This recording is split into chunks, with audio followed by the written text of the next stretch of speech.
오늘은 자비로우신 하나님과 인간의 협력 167페이지 하단 부분부터 살펴보겠습니다. 지난 시간에 사제직무의 특징에 대해서 살펴보면서 위계적으로 내려오는 사제직무에 해당되는 것처럼 보일 수 있다. 그러나 이 특징은 모든 하나님 백성의 사제직에도 해당이 된다. 이렇게 말씀을 드렸습니다. 사제직무의 특징의 요소들 세 가지 살펴봤죠. 그러면은 이 선택을 받은 그들은 완전히 하나님께 의지해야 했다. 이 이스라엘 백성들이죠. 그래서 레위 후계자들과 유사하게 하나님께서 뽑으시던 모든 이스라엘 민족들이 하나님을 믿고 완전히 의지해야 된다. 사제직이 이 부분이에요. 그러니까 하나님을 섬기고 그리고 그들 하나님과 계약 관계에서 말씀을 듣고 그 계명을 지키고 그렇게 함으로 인해서 약속된 것을 축복을 받는, 그래서 선별된 민족이라는 말이 이곳에서 나왔죠. 그래서 특별히 사제직이면 한정되어 있는 것이 아니라는 것을 이제 설명을 드렸습니다. 사제들은 직무들을 통해서, 직무 사제직이죠. 사제직을 통해서 하나님의 희생제사, 그리스도의 예수님의 희생제사를 그대로, 그리스도의 희생제사를 재현하죠. 그대로 드러냅니다. 그 얘기에서 이제 막 모방이나 이런 의미가 아니에요. 존재시킨다는 의미죠. 사제직을 통해서. 그러나 직무 사제직 외에 신자들은 어떻게 합니까? 그리스도 희생에 동참을 해야 되죠. 쉽게 얘기하면 사제직이란 일반적인, 그러니까 세상과 분리되어 있다 이렇게 보시면 돼요. 떨어져 있다.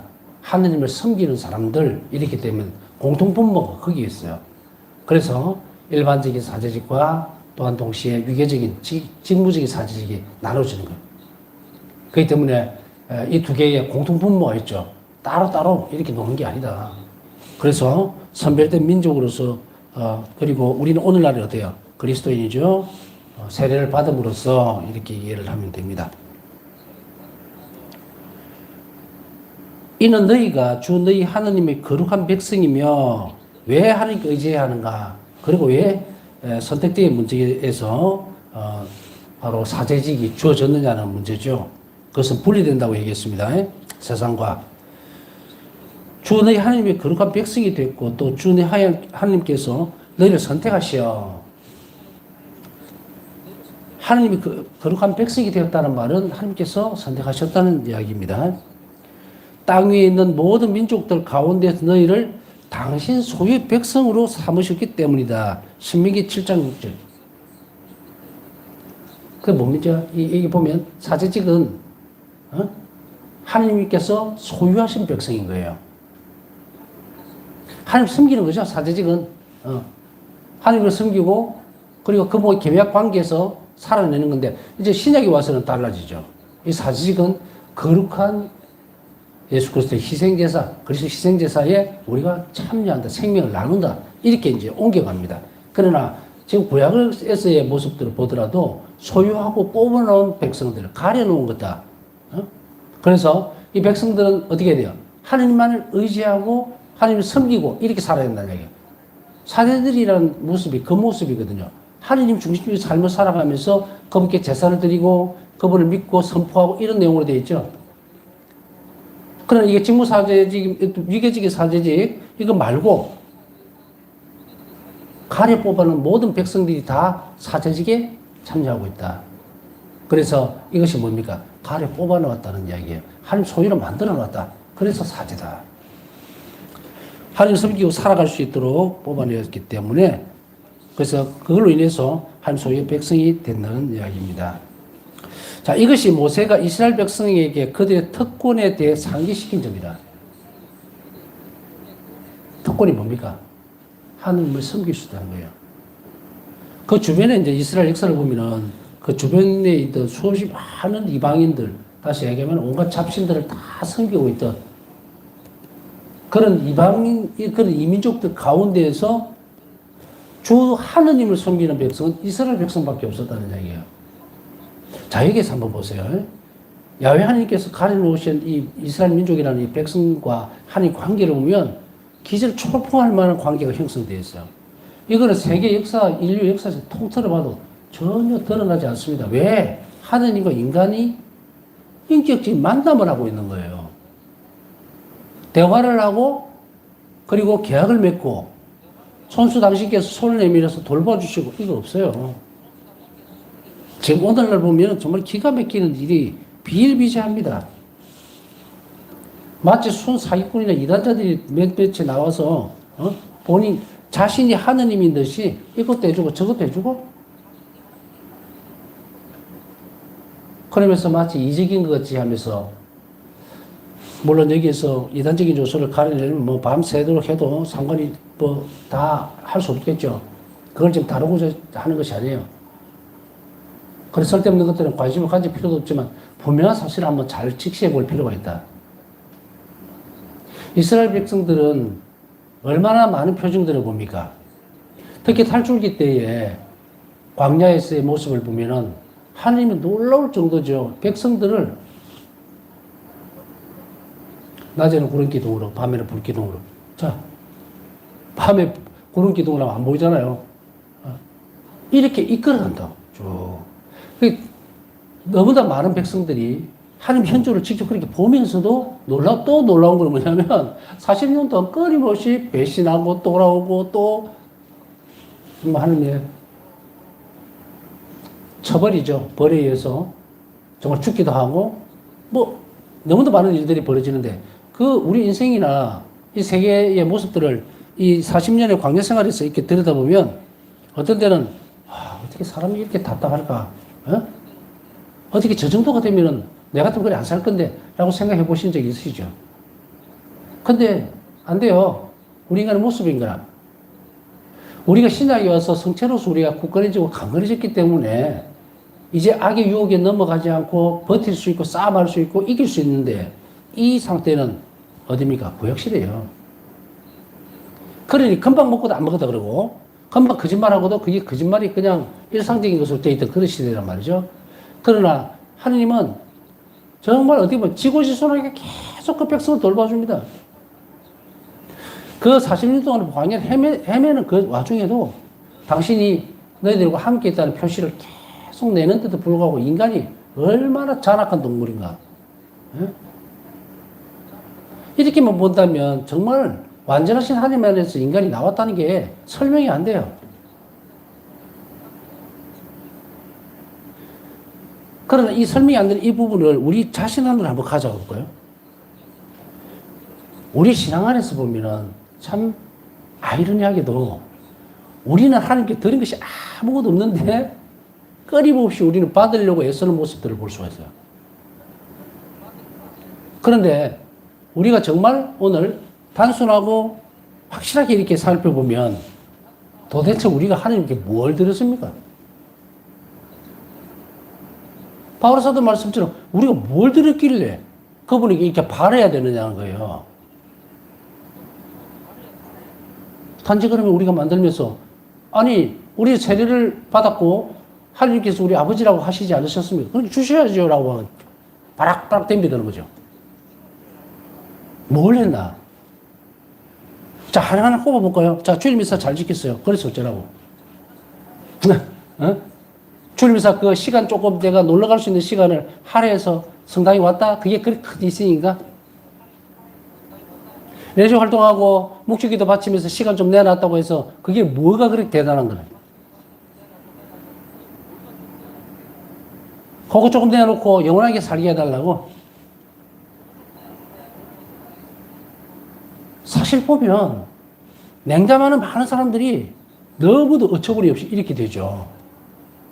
하나님께 안 받았다 그래. 안 받았다 그래. 그러면서 자신들이 하고 있는 일은 굉장히 많은 희생을 한 듯이 돈 몇 푼 헌금하고 내 재산을 이만큼을 내놨으니까 당신은 내가 요구하는 대로 다 내놔야 된다고 무슨 빚쟁입니까 하나님이?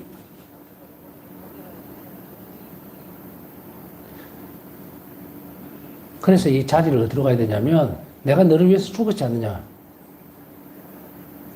내가 너를 위해서 죽었다 할 때 우리는 정말 신앙 안에서 고백을 해냅니다. 하나님께서 인간을 사랑하셔서 극진히 사랑하셔서 당신 외아들을 이 땅에 보내시고 우리 죄를 용서해 줄 뿐 아니라 우리 돌보시기 위해서, 자비로 돌보시기 위해서 그 수없은 권한과 쭉쭉 나가죠. 예, 믿습니다. 예, 해놓고는 그래서 어떻게 하라고요? 내 삶은 아직도 팍팍하고 빛이 없고 좀 어두운 가운데 갇혀있는 것 같은데 그래서 어쩌란 말입니까? 내가 이걸 보고 당신이 나를 위해서 돌아가셨다고 내가 어떻게 믿습니까? 이거 아니에요?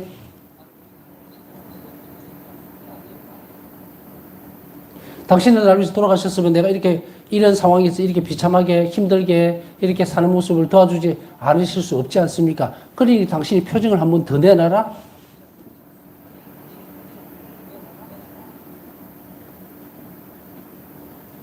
제가 말씀드린 내용이 어디서 왔다 갔다 했습니까? 십자가상에 좌도가 이랬잖아요, 좌도가. 어? 당신이 하나님 아들이거든. 당신도 살리고 나도 살려라고 막 바락바락 덤비더죠. 이 사람은 어떻게 됐을까요? 결과 우리 알잖아요. 우도의 모습을 볼까요? 우도는 자신이 하나님을 위해서 아무것도 못했다는 것, 더군다나 더 아무것도 안 했을 뿐 아니라 죄투성인 인간이었다는 것을 고백해냅니다. 그래서 주님 저를 살려주십시오. 그죠? 천국에 들어가실 때 저를 기억해 주십시오. 자비를 베풀어 달라 이 말 아니에요. 자, 제가 무슨 얘기 하시는지 아시겠죠? 하는 자비에 의지하지 않았죠? 바라지 않았죠? 우도는 어떻게 했어요? 주님 자비를 베풀어 주십시오. 저는 주님께 아무것도 한 것이 아니지만 당신이 저를 자비로 창조했다 이 말이죠. 그러니 그것을 알았습니다. 그러니 저는 그곳에 가고 싶습니다. 이게 뭐예요? 의탁이죠. 이게 펑크가 나니까 하나님은 거룩하신 하나님을 드러내고 그분께 영광을 드리는 것보다 바락바락 우기고 내가 이만큼 해놨으니까 뇌나라고 때를 쓰는 그런 신앙생활이 되고 있지 않는지 24시간 중에 겨우 몇 시간 기도하고 뭐 했다고 해서 그걸 담보물로 잡고 자신의 무기로 삼아서 하나님께 강매를 하는, 강조를 하는 그런 신앙생활 뒤집어서 보면요. 그런 나를 위해서 예수님 돌아가신 거예요. 얼마나 엄청난 사건입니까? 제가 앞에서 이제 이렇게 구약에 대해 설명을 해드린 것들을 여러분들이 쉽게 놓칠 수 있는 것 같아서 이렇게 풀어봤는데 얼마나 대단한 하느님의 백성입니까, 우리가? 입이 선별되어 있고 축성되어 있고 뽑혔어요. 그러면 그게 걸맞게 살아야 된다는 이야기겠죠. 하나님께서 가려 뽑았었으니 거룩한 백성이 되었다. 당신이 거룩한 분이 거룩한 백성을 모았으니 거룩하게 된 백성은 어떻게 살아야 됩니까? 이 사제직을 수행해야 되는 사람들은 그저 거룩하게 살죠. 이게 사제직이에요. 그럼 어떻게 됩니까? 뻔하잖아요. 하나님을 섬기는 삶을 살아야 되겠죠. 하나님 닥달하고 윽박 지르고 내가 이만큼 경험을 냈으니까 이만큼 헌금을 했으니까 그러니까 하나님 당연히 내 기도를 들어줘야 되는데 왜 안 들어주냐?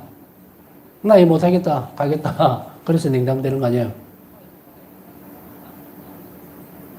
우리는 어쩌면 이런 유혹들과 투쟁들을 수없이 많이 할 수도 있어요. 드러나서 단절시키면 냉담이지만 속 안에서 얼어있는 상태가 된다면 다 뒤집어 엎어버려야 된다 이 말이에요. 이런 거짓된 태도로 하나님 앞에서 우리가 뭘 청할 수 있겠느냐.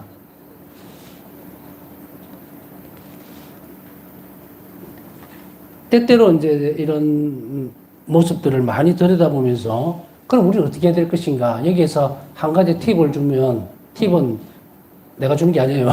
바오서 성령의 역사관에서 보면 통일하는 걸 알 수가 있어요. 이것이 지속되지 않으면 제가 말씀드렸던 내용이 풀리질 않아요. 자선을 내세우려고 그러고 내가 이만큼 기여를 했는데 왜 안 내놓느냐. 또 하나님은 내 기도를 당연히 들어줘야 된다. 왜? 나는 시간도 내고 뭐도 하고 다 했잖아. 교회를 위해서 헌신했는데 왜 나한테 이만한 걸 안 주느냐. 살펴보면 내 인생에서 내가 한 게 뭐 있습니까? 아무것도 없어요. 내가 내 마음대로 마음 먹는다고 해서 뭔가지 하나도 이루어진 것이 하나도 없으면서 튕겨져 나가 있죠. 그 어디에 돌아가야 되죠? 이제 거룩함을 찾아 나가야 된다는 거예요. 내가 하나님께서 선별해서 뽑은 거룩한 백성이면 내가 하나님을 어떻게 섬겨야 할 것인가를 살펴보고 그리고 실행해 나가야 되겠다. 이게 구약에 있었어요. 계명과 약속이죠. 그러면은 우리가 오늘 정말로 내가 섬기고 있는 하나님, 아까 역사적인 얘기를 쭉 살펴봤죠. 내 짧은 지식 세계에서도 이 세상 안에서 알 수 있는 하나는 들여다보면 정말 이런 하나님이 없어. 나는 굉장히 운이 좋아? 운이 좋다? 글쎄, 완전히, 운이라고 생각한다면 완전히 행운아예요. 그 수없이 많은 가능성 중에서 하나님을 내가 알았다는 것과 하나님 자비를 알았다는 것이 이제 강의할 때 우리 보면 이제 PPT에 로또 당첨되는 그 그림을 딱 넣어놨는데 엄청난 일이에요. 여러분들이 확률적으로 한번 생각을 해보세요. 하나님에게서 우리가 받은 은총이 얼마나 큽니까? 라고 바로서도 말씀하셨듯이 우리 스스로 받은 은총에 대해서 전혀 몰라요. 얼마나 엄청난 일이 내 삶에서 일어나고 있는지. 내가 태어나는 순간 혹은 세례를 받는 그 순간에 정말 세상이 뒤집어질 만한 일이 내 역사 안으로 들어왔는데 나는 모른다 이거예요. 그래서 정말로 어처구니 없는 냉담자들이 아주 많이 양성되어 있죠. 왜일까? 그걸 모르기 때문에. 알아들을 기가 있는 사람은 알아들으십시오라는 말을 들을 수밖에 없지만 지금 여러분들은 제대로 알아들어야 돼요. 내가 얼마나 엄청난 분 앞에 있는지, 내가 얼마나 엄청난 분 앞에 기도를 하고 있는지, 내가 들을 때 그분이 들으실 수 있는지 그 관계 문제를 한번 살펴본다면 이거는 그냥 머리로 이해하라는 게 아니에요. 이 상황이 우리 영혼을 잠식할 수 있다면 우리 삶은 엄청난 일로 변화가 되어버려요. 우리 삶 자체가 내일부터 당장 바뀐다고. 우리가 그만큼 모르기 때문에 하나님 은총이 그만큼 작용을 못한다는 거예요. 우리의 믿음이 클수록 이 은총을 크다고 얘기했잖아요. 내 삶을 바닥부터 해서 전부 다 바로 엎어버리려면 내 믿음이 더 그만큼 커지면 됩니다. 어떤 부분에 있어서 제가 그래서 여러분들 묵상하라고 지금 쭉쭉쭉 이렇게 가르쳐 보여요. 얼마나 대단히 놀라운 분을 내가 만나고 있는가. 내가 성당에 갔을 때 얼마나 엄청난 상상할 수도 없는 그런 부분이 있어요. 야, 요거는 이제 어디에서 나왔느냐? 아까 말씀드렸잖아요. 통해라고.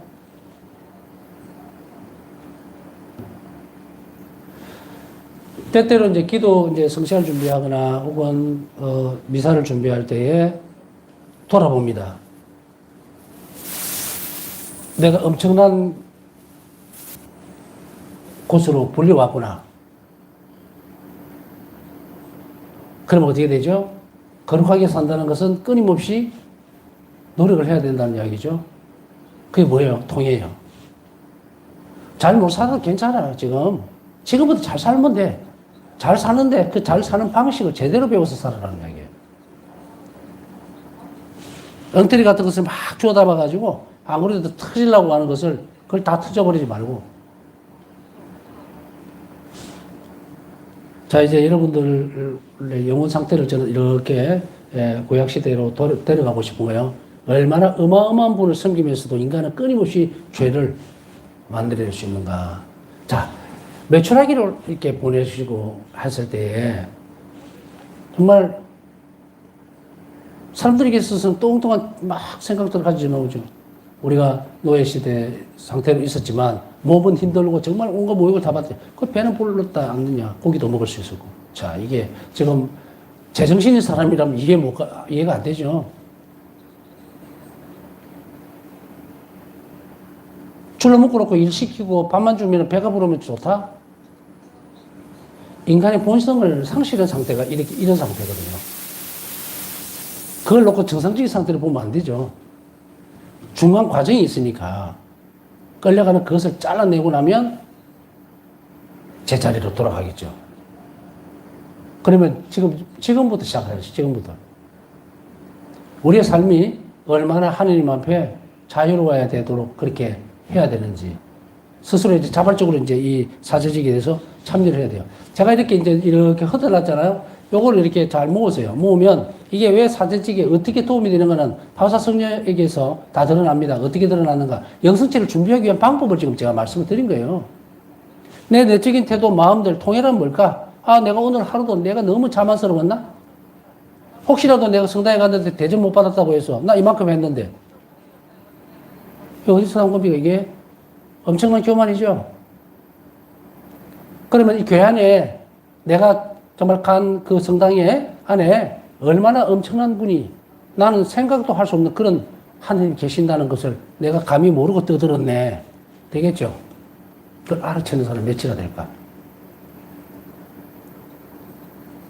하나님의 신비적인 부분들과 은총 안에서 만나지 못하는 영혼들은 이런 거예요. 그곳에 있으면서도 알아듣지를 못해요. 우리가 만날 수 있는 수없이 많은 부분들을 잘 해서 여러분들이 영원한 생명에까지 이끌어 가야 됩니다.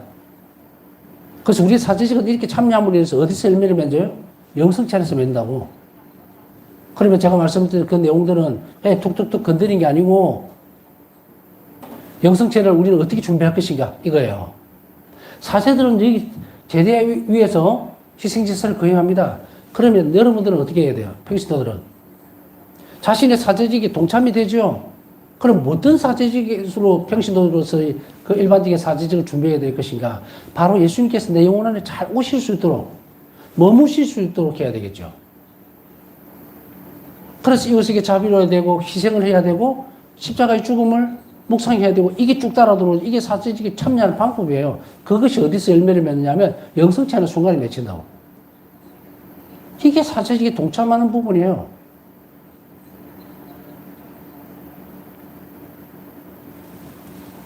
사제직의 동참이 영성체로 모실 수 있는 자격이 되는 거예요. 일반인들에게 줍니까? 안 되죠. 예비자 영성체 합니까? 못하죠. 이것을 거꾸로 보면 그냥 하나님 자녀니까 양식을 아니에요. 사제를 굴렸다 일반적인. 선별해서 뽑았다 이 말이에요. 축성됐고 그러니 영성체를 할 수 있다는 거겠죠. 그래서 동일한 사제직 안으로 들어갑니다. 공통분모가 있으니까 그러면 뭘 해야 돼요? 사제들은 진구적 사제직은 자신들이 하더라도 모든 성체성사, 철성사를 집전하기 위해서 자신의 영성을 해나가야 됩니다. 하나님 백성들을 위해서, 자신의 성화를 위해서. 그러면 신자들도 동일함을 요구한다는 거예요. 거룩해져야 되고 그 영성체를 준비하기 위해서 자기 희생적인 부분들을 다 해나가야 되는데 그것을 전에도 말씀드렸지만 설명해드렸어요, 앞에서. 어떻게 미사를 준비해야 될 것인가. 그리고 우리는 영성체를 하기 위해서 일주일, 그러니까 다음 영성체까지 뭘 해야 될 것인가 다 설명을 해드렸습니다. 다시 기억 안 나거나 처음 들으면 가서 강의 들으세요, 다시. 이게 사제직에 참여하는 방법이에요. 이제 뚜렷해졌죠?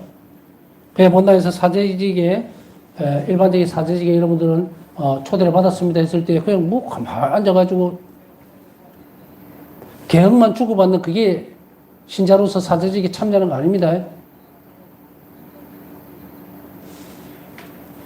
하나님과의 관계 안에서 이것을 여러분들이 잘 성장해 나가라는, 그러면 엄청난 성체성사 안에서의 은총이 여러분 영혼 안으로 흘러 들어간다고. 그랬을 때 우리 영혼은 뭘 느끼게 될까? 내가 참으로 하나님 자녀가 되었다는 것을 그때 비로소 느끼게 되는 거예요. 느낀다는 말은 오감을 이야기하는 게 아니에요. 받아들일 수 있게 됩니다. 이런 영혼들은 절대로 교회를 안 떠납니다. 하나님과의 만남이 있었기 때문에 떠나고 갈 수가 없어요. 영혼은 이미 하나님에게 젖어버린 거예요. 그리스도인들은 이렇게 해야 되고 충분히 가능성이 다 열려 있어요. 근데 왜 안 하느냐? 아까 말씀드렸던 그런 몰라서 못하고 아니면 자신이 잘나서 안 하려고 그러고 아니면 뭡니까? 기도 생활이나 묵상 생활이 빵꾸가 난 거예요. 자, 다 가르쳐 드렸으니까 어디에 좀 부족한 것이 있으면 여러분들이 챙겨서 가면 됩니다. 이스라엘 백성이 그들의 특권에 대해서 상기시킨 점인데 위에서 언급한 하나님께 의지함은 하나님께 의지한다는 것은 첫 번째로는 부정적인 의미로는 다른 민족들에게서 이스라엘이 분리된 것을 나타냅니다. 떨어져 나간다 이거죠. 분리된다.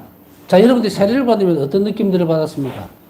세상에서 좀 멀어진다는 느낌들을 받게 돼요. 왜냐면은 세례를 받기 이전에 아무 생각 없이 했던 일들이 하지 말아야 되고 조심해야 되고, 그죠? 그래서 어떻게 보면 흔히 또 쉽게 갈 수 있던 부분들이 막 멀어집니다. 하나 예를 들어 볼까요? 자, 이제 아주 평상적인 예입니다. 직장인이 세례를 받았어요. 그러니 직장 생활 하는데 평상시에는 뭐 회식하고 술 마시고 이제 노래방 가서 놀고 2차로 이러는데 뭔가 끔찍한 거예요, 이제. 망설여지죠? 그래서 나는, 이러면 안 돼. 물론 거기가 뭐 어떤 다른 어떤 것은 아니라 하더라도, 일반적으로 노래 부르는 그런 곳이라더라도 가서 내가 이래도 될까? 뭔가 좀 이렇게 걸리는 것이 있어요. 그래서, 다음부터 이게 어떤 핑계를 대거나 뭘 해서 차츰차츰 빠져나오는데 굉장히 어려움을 느끼게 되죠. 그러면 그런 생각이 들죠. 걸림돌이 되는 거예요.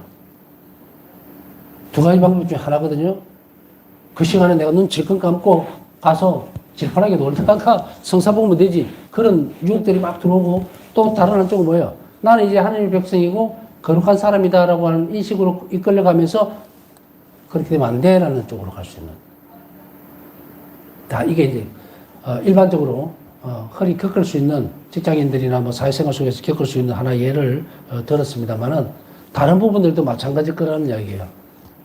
그전에는 그렇게 몹시 그냥 아무 세상 사람들 다 그래 하고 하던 것이 이제 세례를 받고 나서 교리를 받고 신앙생활을 하면서 이거 안 된다는데 라고 하면 충돌이 일어나죠. 그래서 예수님은 복음에서 뭐라고 말씀하시죠? 내가 평안을 주려고 왔다고 생각하지 마라. 나는 분열을 주러 왔다. 이 말이에요. 하나님 백성으로 살아간다는 것은 바로 세상과의 격리를 이야기하기 때문에 그것을 어떻게 보면 부당하거나 나 세상에 사는데 왜 굳이 이렇게 분리시켜야 될까라고 하는 것이 아니라 그 세상이 하나님 백성으로 다 들어와야 돼요. 탁월하게 간을 뽑아줘서 나만 가면 되고 저 사람 왜 안 오지가 아니면 그 사람들을 전부 다 데리고 가고자 하는 것이 하나님입니다. 그래서 우리는 이걸 어디서 듣습니까? 세상 끝날까지 복음을 전해라. 다른 민족들에서 어쨌든 선별된 백성으로서 이스라엘 백성들은 분리되는데 오늘날 제가 말씀드렸듯이 우리 또한 세례를 받음으로 인해서 일반적인 세속적인 생활에서 분리될 것을 요구받는 것도 맞습니다. 나는 너희를 민족들 가운데에서 가려낸 주 너희 하나님이다. 레위기 20장 24절. 여기서 엄청난 말씀을 하고 계시죠. 너희 하나님이다. 공동체성이 들어갑니다. 너희 하나님이다. 이 당시 이스라엘뿐 아니고 아까도 말씀드렸지만 이 온 세상의 모든 역사를 다 통틀어 봐도 너는 내 백성이고 나는 너희 하나님이 될 것이고 이런 쉽게 하면 신이 단 하나도 없었어요. 우죽순같이 올라왔다가는 전부 다 무너지고 깨지고 아무것도 없어졌어요. 오늘날 현대 세계에서도 마찬가지예요. 현대 세계에서도 교회 전체를 다 드리고 하나님 신비를 들여다보면 이런 하나님은 있을 수가 없는 거예요. 그런데 거기에 속해졌다. 쉽게 떨어지고 싶을까요? 너무도 이해가 가지는 않습니다. 그죠? 하나님을 모르기 때문에 못 찾았기 때문에 그냥 바람 불면은 뭐 쌀알 떨어지듯이 우르르 떨어져 버린 거예요. 자신의 생명을 다 내서라도 끝까지 달라붙어, 포도나무에 가지가 붙어 있어야 되는데 바람도 불기 전에 지 혼자서 떨어져 버려요. 이것을 모르기 때문인 거예요. 가지 뽑았다. 여러분들 묵상할 때마다 정말 제가 주님 앞에 이렇게 서 있을 수 있을까? 앉아 있을 수 있을까? 내가 그만큼 당당한가? 뭐 당당하지는 않아도 자격이 문제로 따진다면 저나 여러분은 아무도 없어요, 자격이. 하느님의 선물로 내가 앉아 있는 거예요. 그것에 대해서 감사드린 적이 있습니까? 우리는 감사드리기보다는 주일날 미사 참여하러 10분 전에 가서 앉아있으면 그저 일주일 동안 내가 뭔가 은혜를 받은 듯이 있으면 그래도 그게 좀 기쁨이 좀 있고 일주일 동안 내 시달렸으면 그냥 풀이 죽은 게 아니라 짜증이 나 있어요. 짜증이. 이러면서 내가 믿어야 되나? 또 굳이 믿어야 되나 그 문제까지는 안 간다 하더라도 시큰둥거리는 거죠. 근데 얼마나 놀라운 일일까요? 하나님 허락해 주지 않으면 난 숨도 하나 쉴 수 없는 그런 정말 존재 가치도 없는 인간이 하나님 앞에 딱 서 있으면서 안 죽었네. 이거는 고사하고라도 관계 자체를 형성할 줄을 모른다는 이야기예요. 그러면은 제가 말씀드린 내용을 약간만 이렇게 비교보면 어때요? 하나님은 나와 인격적인 관계를 맺고 싶어 하는데 이 말 많이 들었죠. 어떻게 관계를 맺을까? 제가 그만 가르쳐 드렸잖아요. 그분이 도우시면 내가 이곳에 왔으면 예수님께서는 나와 지금 좀 얘기 좀 하자 이 말이죠. 그죠? 쉽게 표현하면. 근데 내가 몰라. 한 번도 관계 문제에 생각을 안 해봤으니까. 이 관계가 없으니까 사회관계 쪽으로 자꾸 넘어가잖아요. 그러나 조금만 들여다보면 사회적인 관계도 이렇게 질서적으로 되고 저 사람에게 내가 좀 잘 봐야 되겠다 싶으면 방법들을 막 일하잖아요. 근데 우리는 정작 엄청난 하나님께 내가 잘 볼 생각은 안 해요. 뭐 자랑하고 일어나는 이야기가 아니라는 거 아시겠죠? 잘 보인다는 것은 그분이 원하시는 것을 하려고 하는 마음이 일이라도 있어야 된다는 이야기예요. 그렇게 되면 관계가 맺어지기 시작하는데 그것을 이제 뭐라 해야 돼요? 자비를 베푸는 일이라고 분명히 얘기할 수 있겠죠. 시작하면 돼요. 이에 반해 긍정적인 의미로 보면은 하느님께 완전히 순종하는 모습입니다. 이민족하고는 분리가 되고 하느님께는 완전히 순종하는 모습. 순종하는 모습이 뭐예요? 계약관계에서 너는 내 말만 들어라. 넌 내 백성이다 했으니 이 순종은 뭡니까? 의지적인 거예요. 완전한 순명을 얘기하는 거죠. 그러니까 그분께서 지키는 계명을 잘 지키겠다는 이야기입니다. 하나님께서 이스라엘 민족을 선택하신 것과 이스라엘 민족이 하나님께 의지하는 것은 모두 이스라엘이 하나님 가까이 있음을 강조한다. 자, 이게 이제 사제적으로 이해하는데 굉장히 중요한 요소예요. 가까이 있게 하는 거예요. 일반인들과 다른 문제가 뭡니까? 사제적은. 하나님께 가까이 있는 거예요. 저는 이제 목사들들 이제 비전을 하면서도 그래요.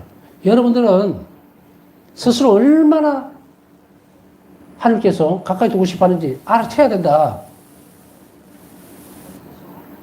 위계적인 사제직 외에, 직무적인 사제직 외에 어떻게 감히 평신도가 제대 옆에 와 있을 수 있느냐.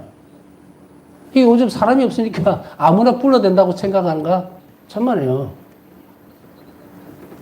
요즘은 이제 여자들, 아이들 복사도 시키고 하지만 얼마나 놀라운 은총이 지금 시대에 개방되어 있습니까? 저도 복사를 오랫동안 했지만 무슨 소리 합니까? 남자들 외에는 여자들이 제대 위에 올라온다? 말도 안 되는 소리의 시간들을 보냈는데 지금 시대에서 오픈되어 버렸죠. 많은 부분이 열리면서 정말 바람직한 형태로 간다고도 생각을 하지만 여하튼 복사들이 와서 옆에 이 제대 가까이 온다는 것 자체를 물론 이제 들어보니까 다들 그런 마음을 가지고 있어요. 남다르게 생각하고 자식 생활을 좀 개선시켜가면서까지 거룩한 제대 옆에 서도록 예를 쓴다는 것은 충분히 알고 있지만 다시 상기시켜주는 거예요. 모르니까 내가 뭘 한다는 게 아니라 그걸 다시 한번 상기시켜준다면 이런 이야기인데 이스라엘 민족과 하나님의 관계 가까이 있다는 것은 바로 사제직이에요. 이는 다른 민족들에게는 허락되지 않는 것이었다. 하나님 가까이 있는 것은 다른 민족들에게는 허락이 안 됩니다. 사제들은 뭐예요? 하나님과 친교하려 있게 되죠. 자, 이래 되면 무슨 말이 이해가 갑니까? 이스라엘 백성이 가려지고 하나님 가까이 올 수 있게 이 사제직이에요. 그래서 아까 그것을 제대를 중심으로 했을 때 성체성사에서 정부적인 사제직은 여기서 사제는 성체성사를 거행하는 그래서 하나님의 예수 그리스도의 현존을 그대로 성체성사에서 드러내죠. 일반 평신도들은 어떻습니까? 가까이 와 있잖아요. 사제직에 참여하고 있죠. 근데 그냥 뻘쭘하게 보면 안 된다 이 말이죠. 그 사제직에 합당하게 사는 게 뭘까? 그래서 아까 제가 바울사 성령의 일기에서 확실하게 드러내고 있는 어떻게 우리는 성태성사에 자신을 봉헌할 것인가에 대한 문제가 이것과 연결이 되어 있다는 얘기예요. 같은 빵과 같은 잔을 먹고 마시기 때문에 한 형제 자매로 불리는 것이 바로 그리스도 중심이라면 우리 이것을 분명히 알아서야 된다. 이제 우리는 미사 참여하는 신자로서 막중한 엄청난 책임감을 갖고 미사에 참여해야 돼요. 내 구원의 문제가 크게 달려있다. 사제직에 참여라는 것이 그것을 확실하게 인식할 때 우리의 구원은 어때요? 훨씬 더 빨리 우리 안에 자리를 잡겠죠. 제가 말씀드린 구원은 예수님께서 내 안에 사신다는 그런 의미예요. 삼일칠신 하나님께서 내 안에 사실 수 있도록 하기 위해서는 이 사제직이 우리 안에서 완전히 어떻게 된다? 구현되어야 된다. 다음 시간 묵상하면서 오늘 또 하나님 자비를 청하신 분들 자비를 이룰 수 있도록 함께 기도해 주시기 바랍니다.